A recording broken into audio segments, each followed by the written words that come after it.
Ang ganda kasi ng plans mo. Opo, actually, yung pinsan ko po, kababata ko talaga, siya yung architect ko.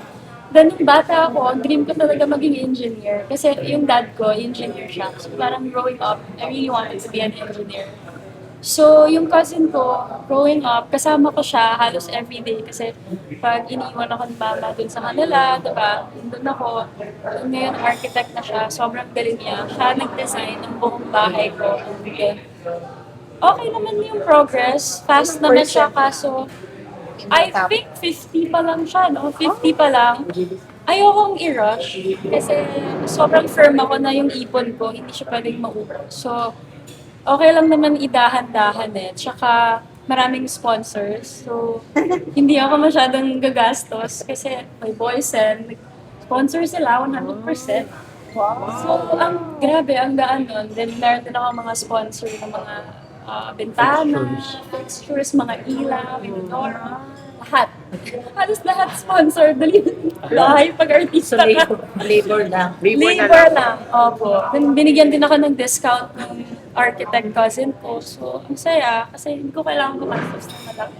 So, mga kailan yung target mo na matigahan? Siguro, matitirhan. Hindi ko pa alam. Pero matatapos siya next year pa. Early next year. Oo. Hirap din kasi even if tapos na po siya, yung mga gamit, mga furniture, yung mga XD ba ito sa mga furniture? nahahanap ako. Ayoko gumagastos. Sayang. Oo. Very May input na si Shari. Ay, marami. Gusto ko. Sabi ko, mag-share ka na kaya. Para masunod yung podcast ko. Dapat ganito, ganyan. Sabi ko, gusto mo ba mag-ambag? Ang isa sa mga advice ko sa kanya, solar. Ay, yes.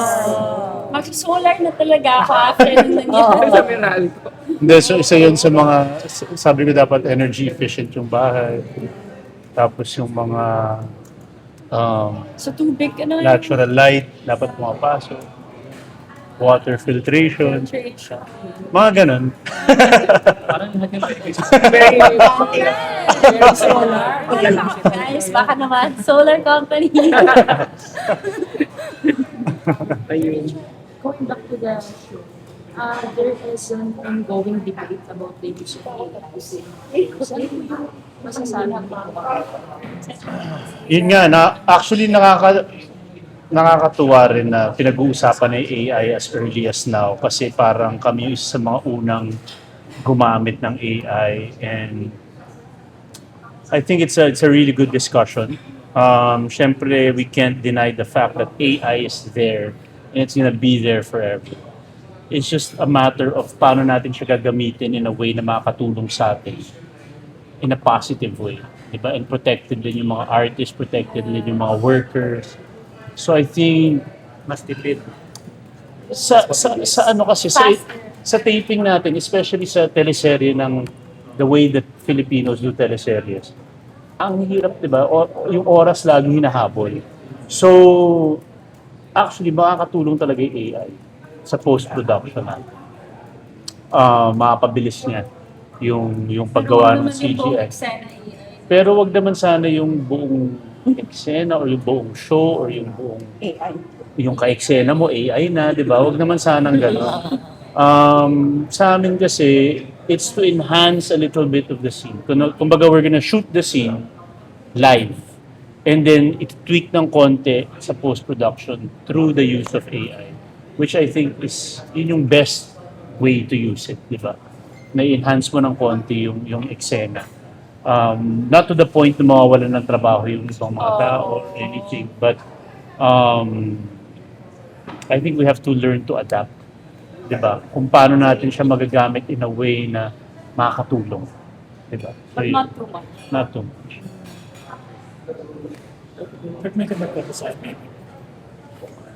Alam mo yung Metro Manila Film Festival ngayon, usap-usapan na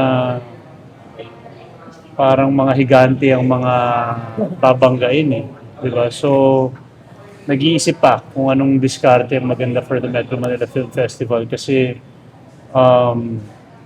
last year, umere yung Avatar right before Christmas. So, Avatar stayed until Christmas sa mga sinihan na may Oh, so kasabay pa rin namin yung Avatar technically last year. This year, Ano mga kasabay niyo? Marvel Odyssey? and Dune. Oo, malaki. nga. So sabay i-area ang Marvel and Dune around Christmas time. 'Di ba? So Sana suportahan ng sana pelikula. suportahan pa rin natin ang Metro Manila Film Festival kasi syempre susugal yung mga producers natin. Actually, yung mga producers, ibang producers na kausap ko, they're very anxious, 'di ba? Kasi yun nga, dalawang higante yun international. 'Di ba? Tapos syempre, natutuwa rin ako na nandiyan si Vice and Bossing Vic na magko-collab din, 'di ba? So, yun yung mga situation ngayon sa Metro Manila So Film. if ever may chance sa sumali ka,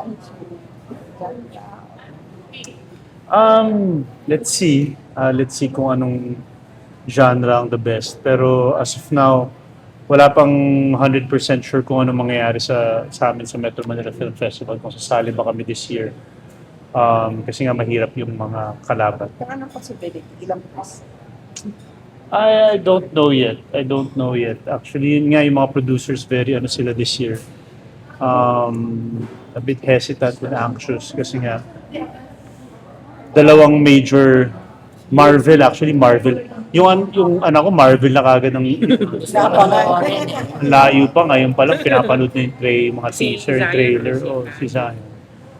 So, yun, let's see kung ano Tingin mangyayari. mo, charge yung 299, makakatulong yan. Yung tickets kasi cap at 299 Hmm. for MMFF. Hanggang 299 lang yung maximum. 300 pesos na lang. But that's so that's actually last year pa namin nilalaban yan. So I think natuloy na rin this year. Thank God, 'di ba? Kasi tinatrabaho nila Miss Rosel, ng mga producers.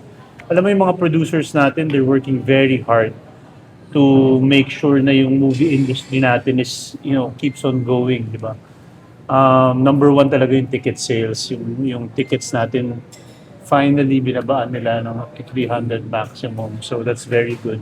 Mas magiging affordable na kahit pa paano manood ng sine. So that's good. That's good news for the film industry. Makakatulong yan. Sana ibaba pa nila mas okay. 150 mas okay. Can I ask one question? Kasi Barbie, anong sa tingin mong common denominator ni Richard? Yung parang parehas kayo. Kasi parang si Click na Richard click. for the longest time kilala namin, Metro. Cool siya eh. Yun yung siya lang.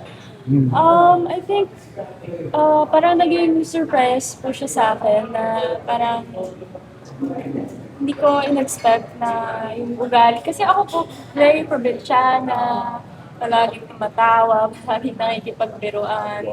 Parang hindi ko in-expect sa kanya na may ganun din pala siyang ugali na parang kala ko suplado, parang seryoso ng tsura palagi. Then, Mukha lang. pala. Nung nakilala ko siya, funny naman siya. Funny din pala siya. And I think siguro yung mga relationships ko po before, medyo kaedad ko sila. Sinasabayan din nila yung papa ko. So, I think with Chard, parang mas nakikinig ako. Kasi he's older than me, gano'n. And Ay, ikaw nag-adjust. hindi naman po nag-adjust, pero mas sobrang alpha ko kasi, tapos breadwinner pa ako. Alam niyo po yun, parang I have my own money, I have my own house, so parang ba't ako makikinig sa someone Empowered. na basta, negative. But kay Chard, nakikinig ako. Yeah. Minsan. Ano masasabi mo? Anong reaction ni Char? ikaw naman, charge. Hindi ko alam ba't siya nakikinig sa akin. Hindi ko. Ba't ka naman? Ewan ko, siguro, tugma lang siguro yung personalities namin.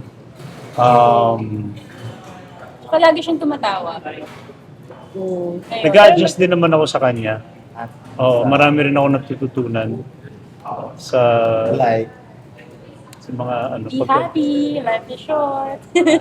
pagka Gen Z. Ano yung mga disagreement din kayo? Meron naman din. po. Oo. I think normal naman po yun sa relationship. Yeah. As long as kami din, di namin dinadala sa work yung mga May disagreements namin. I think what's important is Normal. how we learn Fix to it. understand and fix it and adjust. Yeah. May major fight kayo. Nagkaroon na kayo. Yeah, meron naman mga major fights. Pero ang nakakatawa sa amin kasi wala namang hindi kailangan major. Parang tampuhan. Ako din tampuhan ako. Naayos naman agad. Ayos agad. Importante.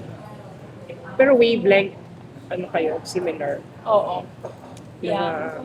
ano mga pinag-uusapan nyo na agree kayo? Mga topics. Ito. Politics ba? Not sure, Politics. pero even if may disagreement, Mm-mm. we try to respect each other's mga perspective pa rin in life. Yeah. Yeah, we don't talk about politics much. Actually, We do talk about politics. Actually, we do, Yeah. but not. We try For to, public. not so much. about life, gano'n. About Yeah. life. Pero Barbie, yan talaga yung parang gusto mo kay Char. Hindi, grabe. Same goes with Char. Aside from looks, tsaka Aside from Of course, yung those, looks given. given. I think kasi, ano siya, he's very successful eh. He is, syempre, kilala siyang artista, maayos na tao, di ba?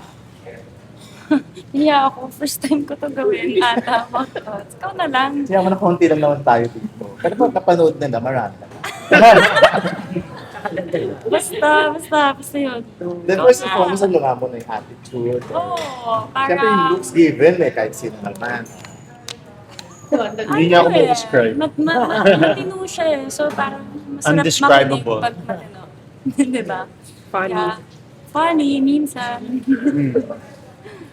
Yeah. Understand? Charm. Mature. Sure, yeah. Kapag parang ano na, Thoughtful ba? Wala na. So siya talaga yung ideal man. tapos masagot si Troy, ito ano naman ang nagustuhan mo kayo. Huh? Ikaw Ano naman daw. ang parang gusto mo kay Boss? Aside. Yung Magaling siya magluto. Ayun, yung tatanong sa akin na. Yun talaga. Tingnan mo na yung mga Bicol Express. Bicol Express, minsan may mga Bicol nights kami. Well, siya nagluluto, ako yung taga-tikim lang. So yun talaga. Well, isa yun. A way to a man's heart pala talaga. Yeah, sweet siya, maalaga. Nagamit yung baon dun. Dapat Maalaga siya, sweet siya. Sweet. away to. Seeds ba? Ikaw ba, Char, nagluluto ka? Hindi. Tinayin niya magluto ng corned beef one time. Okay naman. Sarap naman. Try naman one time. One time lang talaga. Pinractice ko yun bago naman sumara. Tapos ang tagal. Umakap na. Alam mo yun? Sabi ko, lutuan mo naman ako. Gutom na gutom ako. Ginawa. Mga corned beef, 1 hour. Grabe. Pero pang Michelin kasi Pero yun. hindi siya. Pang Michelin. Pero feeling mo ginisa lang. Naayos naman. Maganda naman yung gawa niya. Pero matagal. Anong lasa ng corned beef? Wala, Char. Masarap, masarap. Actually, tinuro ko sa kanya yung May way na pagka-spicy. gumagawa ako ng corned beef. Kasi pag corned beef yung ulam, maraming gisa. Di ba pag mahilig ka magluto, yung corned beef, hindi lang siya corned beef talaga eh.